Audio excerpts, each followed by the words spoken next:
used to. And I said, well, look, I need to know now. Straight after that, he said, look, you remember your wife and kids? It was a threat. And of course, I said yes. If this is the truth, the gang took a huge risk, depending for their river getaway on a boatman they scarcely knew. I can't see any of the people I worked with years ago bringing someone in at the last minute. And this was to drive the speedboat? Yeah, without knowing the full credibility of the man. They've got to be proven, tried and tested before they even are spoken to participate in a robbery of that sort of size. And this seems to be a boat driver someone had met on some you just can't pull people out of the street and say, do you want to come and do this, or be the getaway driver. Bloody hell, he's got to be proven and tested. But Kevin Meredith was neither, unless the gang knew more about their boatman than anyone's admitted.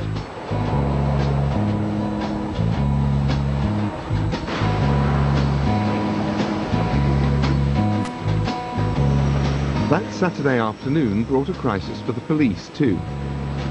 Journalists at the Sunday People were getting ready to go to press when the editor's phone rang.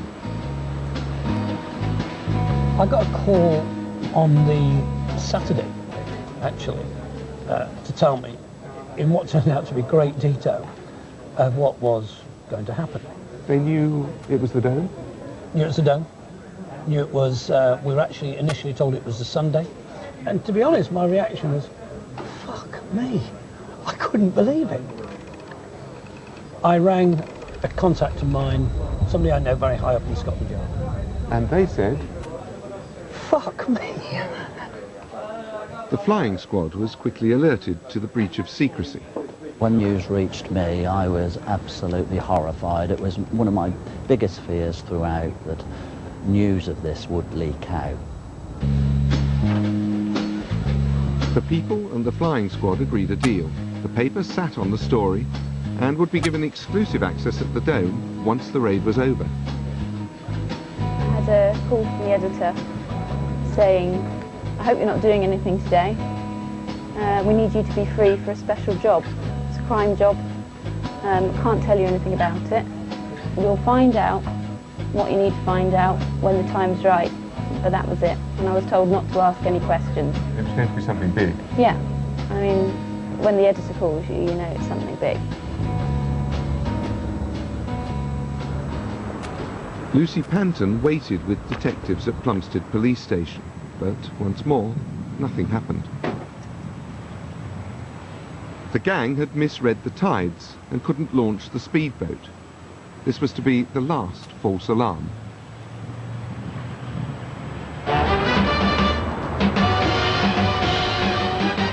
Tuesday, the 7th of November. Police video and our reconstruction tell the story of the day. Not everybody was prepared.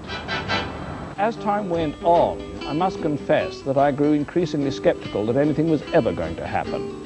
And I famously exited at about 9:15 from the control booth and said, if these crooks are still going to come after all of this, then they are the dumbest bunch I've ever come across, and I'm going to tell the police to get stuffed with this.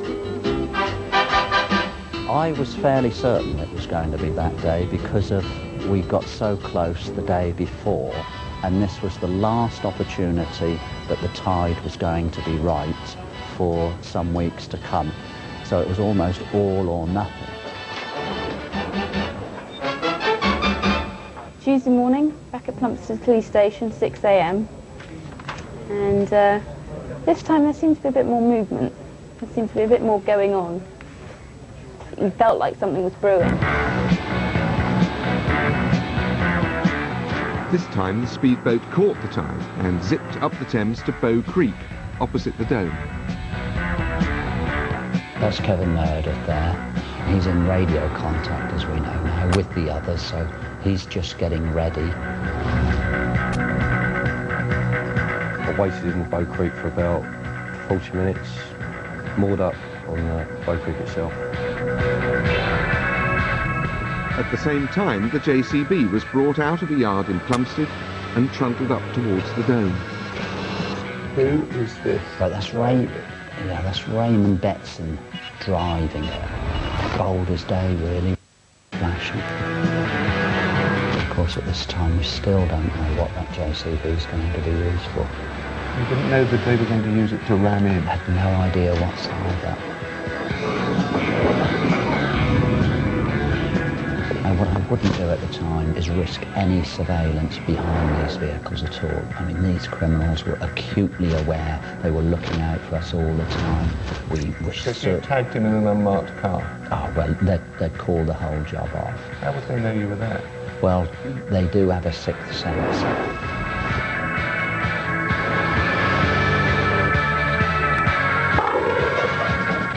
What I think is happening now is there's obviously radio communication between the JCB and the boat, making sure that they're in place.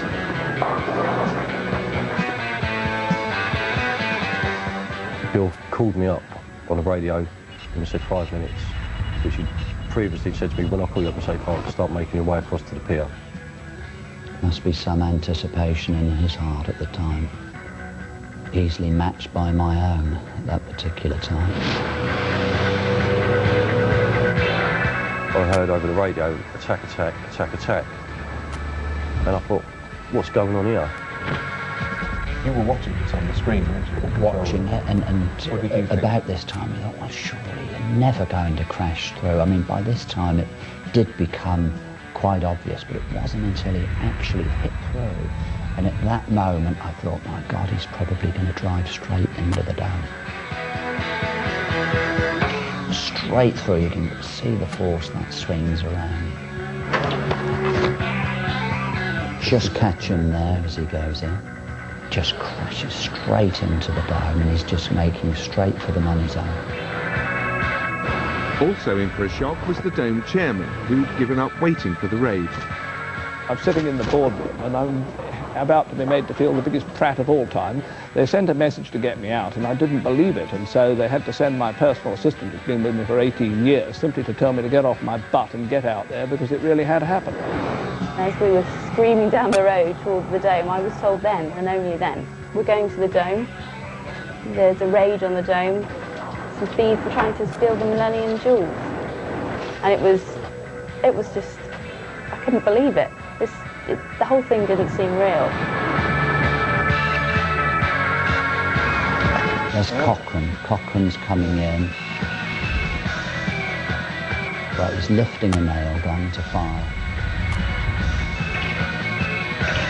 That's Adams now with a sledgehammer. You can see what he's doing now is making a larger hole where the nail gun penetrated. And there you go, that took all of seconds to complete.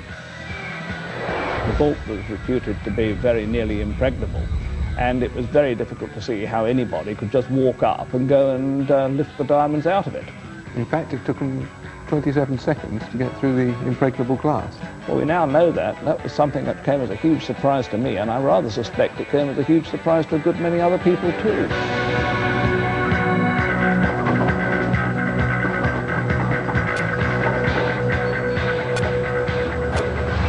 We are expecting here to face dangerous armed criminals. And you've got 8 officers? There's about a dozen armed officers.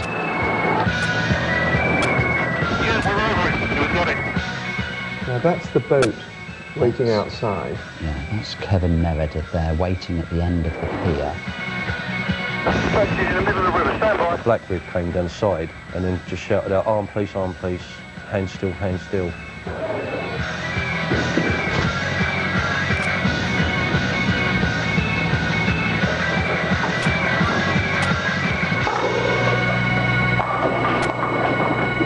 One of the arrested guys was asked by the police officers, you know, did you really think you'd get away with this? And he said, well, at least we had the balls to try.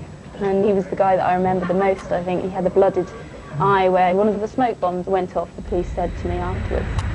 And that same guy, as he walked out, gave a wink to me. With his good eye? Yeah.